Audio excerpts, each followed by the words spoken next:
రాష్ట్రానికి మణిహారమైన Yadadri thermal plant station పనులు శరవేగంగా కొనసాగుతున్నాయి. ఇప్పటికే 2 యూనిట్లు ప్రారంభం కాగా మిగిలిన 3 యూనిట్ల నిర్మాణాలు పనులు యుద్ధ ప్రాతిపదికన జరుగుతున్నాయి.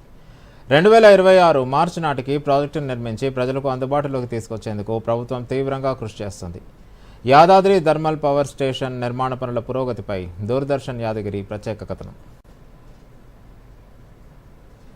రాష్ట్రంలో విద్యుత్ కోతలు లేకుండా నిరంతరాయంగా వ్యవసాయానికి నాణ్యమైన విద్యుత్ను సరఫరా చేసి మిగులు విద్యుత్ కలిగిన రాష్ట్రంగా తీర్చిదిద్దాలనే లక్ష్యంతో యాదాద్రి థర్మల్ పవర్ ప్లాంట్ను ప్రభుత్వం చేపట్టింది. నల్గొండ జిల్లా దామరచర్ల మండలం వీలపాలెం వద్ద సూపర్ క్రిటికల్ టెక్నాలజీతో YTPS నిర్మాణాన్ని తెలంగాణ జెన్కో చేపట్టింది. 34,500 కోట్లతో 4,000 మెగావాట్ల విద్యుత్ ఉత్పత్తి సామర్థ్యంతో 5 యూనిట్లను నిర్మిస్తోంది.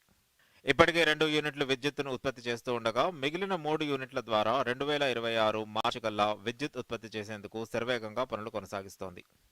2015లో అప్పటి ముఖ్యమంత్రి కేసీఆర్ యాదాద్రి థర్మల్ పవర్ స్టేషన్కు శంకుస్థాపన చేశారు.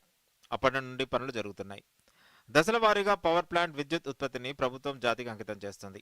ఇటీవల డిప్యూటీ సీఎం భట్టి విక్రమార్క, మంత్రులు ఉత్తమ్, కోమటిరెడ్డి, అడ్లూరి లక్ష్మణ్లు మొదటి యూనిట్ను ప్రారంభించారు. ఇప్పటికే 2వ యూనిట్ను 2024 డిసెంబర్లో సీఎం రేవంత్ రెడ్డి జాతికి అంకితం చేశారు. ప్రస్తుతం ప్లాంట్లో 2 యూనిట్ల ద్వారా 1600 మెగావాట్ల విద్యుత్ ఉత్పత్తి అవుతోంది. 4000 మెగావాట్ల విద్యుత్ ఉత్పత్తి కోసం ప్రతిరోజు కనీసం 50,000 మెట్రిక్ టన్నుల బొగ్గు అవసరమవుతుంది. బొగ్గు రవాణా కోసం ప్రత్యేకంగా విష్ణుపురం నుండి ప్రాజెక్టు వద్దకు ప్రత్యేక రైల్వే లైన్తో పాటు రవాణా కోసం 14 రైల్వే బోగీలను కేటాయించారు. 4000 మెగావాట్ల విద్యుత్ ఉత్పత్తికి ఏటా 3.5 టీఎంసీల నీరు అవసరమవుతుంది. దీనికోసం కృష్ణా జలవనరుల సంఘం అనుమతితో అడవి దేవులపల్లి సమీపంలోని tail pond project Krishna back water నుంచి నీటిని వినియోగిస్తున్నారు.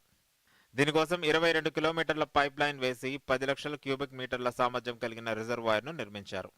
అలాగే ఇక్కడ పనిచేసే అధికారులు, సిబ్బంది నివాస గృహాల కోసం 500 కోట్లతో యాదాద్రి టౌన్షిప్ను నిర్మిస్తున్నారు. యాదాద్రి థర్మల్ స్టేషన్ నిర్మాణంలో భాగంగా ప్రస్తుతం 3 యూనిట్ల పనులు శరవేగంగా కొనసాగుతున్నాయి. ఒక్కో యూనిట్ ద్వారా 800 మెగావాట్ల విద్యుత్ను ఉత్పత్తి చేయనుండగా ఇప్పటికే 1600 యూనిట్ల విద్యుత్ ఉత్పత్తి కొనసాగుతోంది. మిగిలిన 3 యూనిట్లను వచ్చే ఏడాది మార్చి కల్లా పూర్తి చేసి వాణిజ్య ఉత్పత్తి ప్రారంభించాలని జెన్కో లక్ష్యంగా పెట్టుకుంది. ఈ ప్లాంట్ నిర్మాణం పూర్తయితే ఒకే చోట 4000 మెగావాట్ల థర్మల్ పవర్ ప్లాంట్ కలిగిన ప్రాంతంగా నల్గొండ జిల్లా దామరచర్ల మండలం వీర్లపాలెం రికార్డులకు ఎక్కుతుంది. దేశంలోనే అతిపెద్ద థర్మల్ పవర్ ప్లాంట్ నల్గొండ జిల్లా దామరచర్ల మండలం వీర్లపాలెంలో నిర్మితమవుతుంది. ఇప్పటికే డిసెంబర్ 2024లో ముఖ్యమంత్రి రేవంత్ రెడ్డి మొదటి యూనిట్ని జాతికి అంకితం చేశారు. కాగా 2వ యూనిట్ని విద్యుత్ శాఖ మంత్రి భట్టి విక్రమార్క జాతికి అంకితం చేశారు. మొత్తం ఇది 4000 మెగావాట్ల విద్యుత్ ఉత్పత్తి కేంద్రంగా నెలకొల్పారు. మొత్తం 5 యూనిట్లలో యూనిట్కి 800 మెగావాట్ల చొప్పున 4000 యూనిట్ల విద్యుత్ ఉత్పత్తి జరగనుంది. ఇక్కడ ఫ్లూ గ్యాస్ డీసల్ఫేషన్ సిస్టమ్ వినియోగించనున్నారు. దీనికోసం ఉపయోగించే నీటి కోసం కూడా అడవిదేవులపల్లి నుంచి కృష్ణా వాటర్ని టేల్ ప్లాంట్ ద్వారా యాదాద్రి పవర్ ప్లాంట్కి తీసుకురానున్నారు. అతిపెద్ద పవర్ ప్లాంట్ అయిన యాదాద్రి పవర్ ప్లాంట్ పనులు శరవేగంగా కొనసాగుతున్నాయి. వచ్చే సంవత్సరానికి 4000 మెగావాట్ల విద్యుత్తు ప్రజలకు అందుబాటులోకి రానుంది. నల్గొండ నుంచి Manjula, Doordarshan. Bureau report, Doordarshan news.